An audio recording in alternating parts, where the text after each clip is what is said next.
I think what you're saying about the late night things is so true, because I remember watching them do monologues with no audience, and I was like, who said okay to this? Why are you doing this? There's not a fucking chance in hell that this is funny or gonna work. And when you see those flat, corny, late night monologue jokes with no audience, those are so fucking cringy. And you're dealing with a lot of these people that are not stand-up comics. So they don't even really truly understand how to deliver it right. Like, they don't have the chops. What they're doing is just like reading off of a teleprompter. So a bunch of really good joke writers wrote them some stuff, and then they're playing to the audience, and the audience is like laughing, so they get this feedback, and they know how to do that. When they're just them and the camera, you're in the void now. You're in deep space. There's no one around you, and it's fucking wild to watch. It is wild. Can you unlock, like, how different is that from, like, stand-up? I'm just, like, a casual viewer of, like, the, like, late nights. I mean, I know they say, like, applause, but is that real, like, laughter? And, like, are they, like, saying, like, hey, clap? Oh, there's someone who's doing this.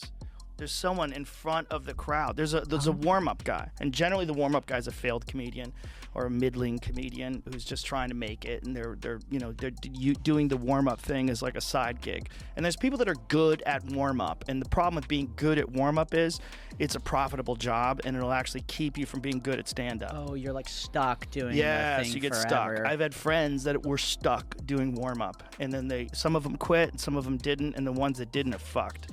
And because those shows they don't even exist anymore. There's only a handful of those shows. So like if you see like how many talk shows are there? There's very few. Yeah. There's Colbert, there's Jimmy Kimmel, there's Fallon. There's a few. There's only a few. Yeah. And so, you know, they stand there, and there's applause signs, and then there's producers. There's the warm-up guy that's literally telling people to applaud. They're like, okay, explaining to the people, okay, when Jimmy comes out, I want a big round of applause. Let's practice this right now. Ladies and gentlemen, Jimmy Fallon. Yeah. And everybody claps. They practice it. Yes. They'll train the audience how to do it, depending upon the set. But I've seen them do that at different places. And I had a friend who was a writer in the early days of Conan. He's a buddy of mine who was a comic. And I went to see one of the very, very early Conans. So this is like, I guess it was like the 90s or the early 2000s. No, it had to be the 90s. It was the 90s. Yeah. And they were reading their banter between Conan and who's the other guy? Andy Richter? Oh, Andy Richter, yeah. They were reading off of cue cards. So they had a giant cue card. The banter was fake.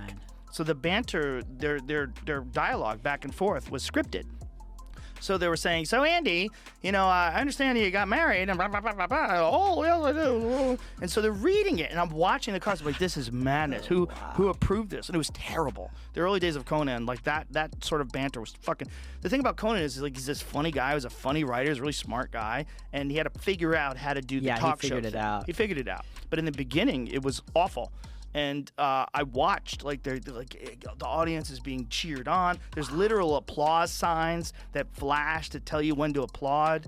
And like, we'll be right back. Yay! And everybody claps. Is everybody really clapping that you're going to be right back? Nobody gives a fuck if you're going to be right back. I feel like they didn't know that, though. Like, I feel like media literacy has kind of gone through the roof. Like, many people...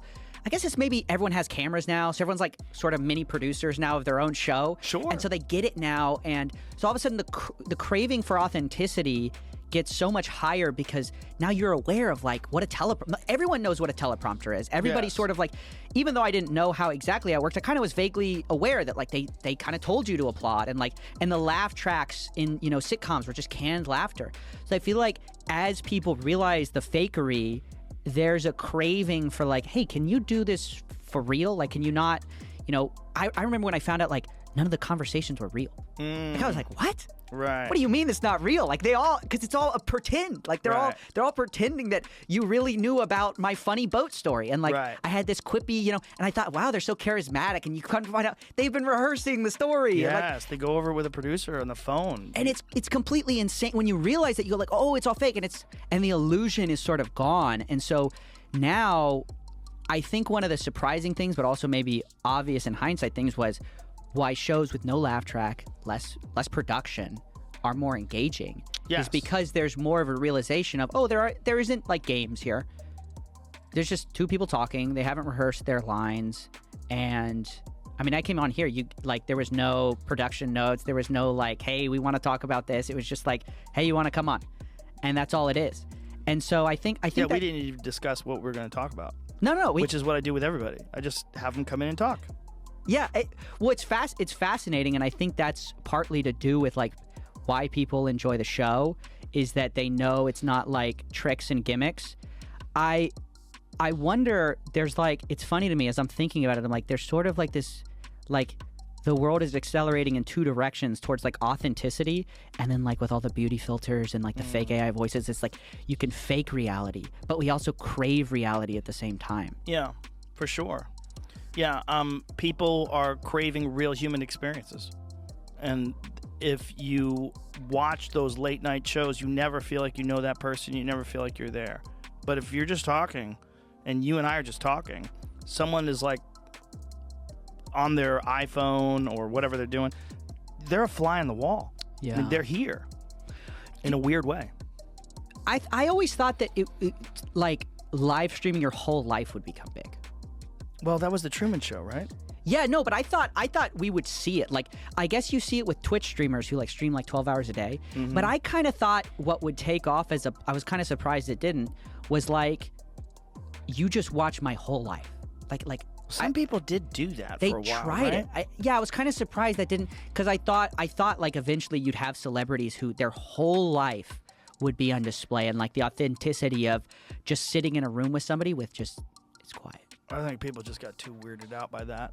But wasn't there was a movie, I forget who was in the movie, but there was a movie where someone had their whole life filmed, and at the end they rejected it and decided that's Truman Show for sure. But Truman Show was like, that was the Jim Carrey movie, right? Yeah, but that was fake, right? Like he didn't know they were filming his whole life, and he rejects it. There was another one where the person became famous because they followed them around with cameras everywhere, and at the end of it, like he fell in love with a girl or something, and it was over.